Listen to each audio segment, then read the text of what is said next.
Assalamualaikum warahmatullahi wabarakatuh. Alhamdulillah. Alhamdulillahirrahmanirrahim. Wassalatu wassalamu ala asyrafil anbiya'i wal mursalin wa ala alihi wa sahbihi ajma'in. Pada hari dan kesempatan yang berbahagia ini, mari kita melanjutkan kembali kajian kita atau materi pembelajaran kita, yakni pernikahan menurut undang-undang perkawinan Indonesia nomor 1 tahun 1974. Kemarin kita sudah mempelajari bagaimana pernikahan itu dalam Undang-Undang nomor 1 tahun 1974. Pernikahan itu merupakan suatu perkawinan atau pernikahan, yakni ikatan lahiriah batiniah antara seorang pria dan wanita. Jadi pernikahan itu menurut Undang-Undang Republik Indonesia tahun 1974, bahwa perkawinan atau pernikahan itu yaitu adalah ikatan lahir batin antara seorang pria dan wanita sebagai suami istri dengan tujuan membentuk satu keluarga atau rumah tangga yang berbahagia. Jadi tujuan ikatan lahir batin yang dimaksud di dalam Undang-Undang RI nomor 1 tahun 1974 itu, perkawinan dan pernikahan itu bertujuan untuk membentuk suatu keluarga, ya kan? Perkawinan itu membentuk di sana untuk suatu keluarga dengan tujuan membentuk keluarga yang berbahagia dan kekal. Jadi tujuan pernikahan itu Undang-Undang RI tahun 1974 nomor 1 tahun 1974, tujuannya itu adalah untuk membentuk suatu keluarga yang berbahagia. Jadi itu yang tidak ada yang tidak bahagia.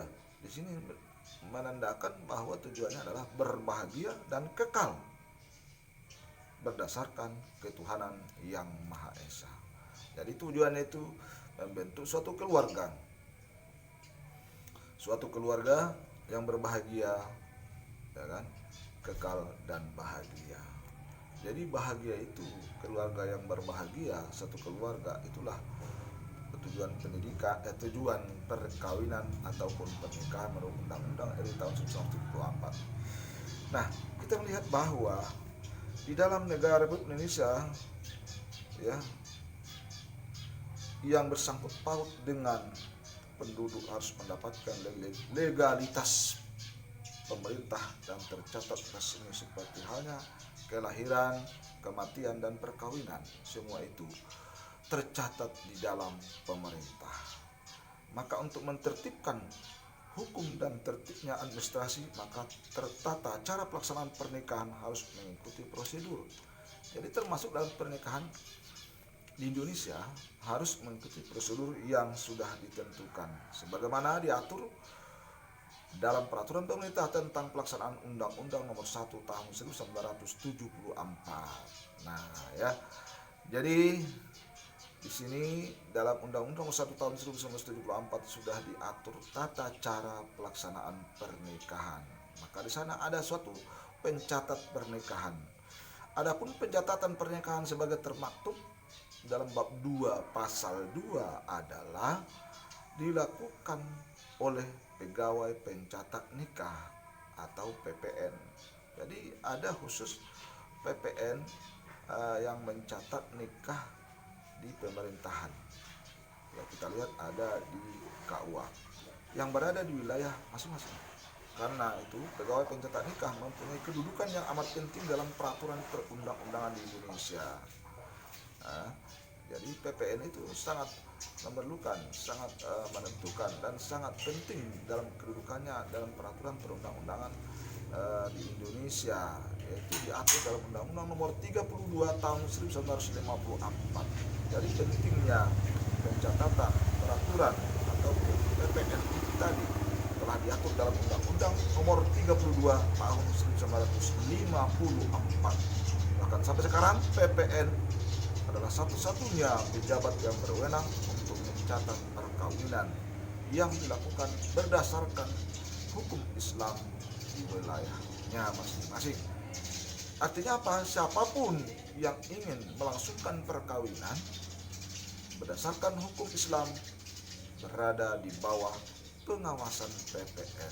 Jadi ada khusus sebagai pencatat pernikahan di dalam pemerintahan. Karena itu dalam melakukan pemerintahan maka ada di KUA ada sanad pencatat pernikahan. Maka secara hukum di negara kita ini, negara Indonesia ini sudah diunjuk suatu pejabat yang menata, yang menulis, mencatat pernikahan itu. Maka setiap kita Muslim harus dicatat pernikahannya. Kalau enggak tercatat di pemerintahan. Jadi kalau secara hukum Islam, sahkah kita menikah tanpa PPN tadi, tanpa diketuk pejabat tadi? Secara hukum Islam sah. Maka kalau kita lihat dengan rukun nikah pada minggu yang lalu sudah kita pelajari, ya adanya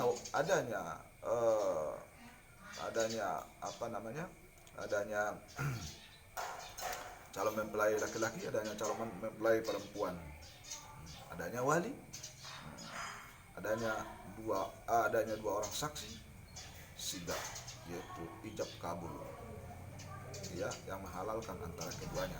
Nah, dengan demikian maka secara hukum Islam apabila sudah lengkap maka sahlah ianya dalam hukum Islam. Jadi kalau dalam PPN tadi pencatat catatan nikah tadi adalah sebagai pelaksana, pencatat atau mengatur administrasi kenegaraan, maka dia perlu pencatat pernikahan karena tadi kelahiran, kematian dan perkawinan itu dicatat di dalam kenegaraan.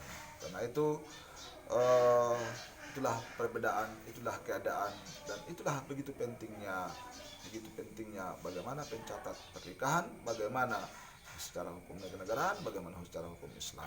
Demikian saja sebagai kesimpulan pada hari ini bahwa pernikahan undang-undang perkawinan Indonesia itu tadi bertujuan membentuk satu keluarga yang berbahagia, ya, kekal dan berdasarkan ketuhanan yang Maha Esa.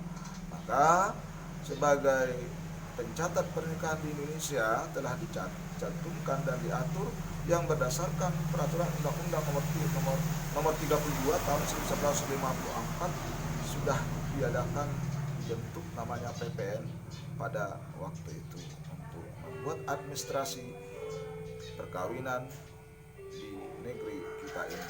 Itulah sebagai kajian kita pada hari ini. Semoga ada hikmah dan manfaatnya kepada kita bersama. Wabillahi taufiq wal hidayah. Assalamualaikum warahmatullahi wabarakatuh.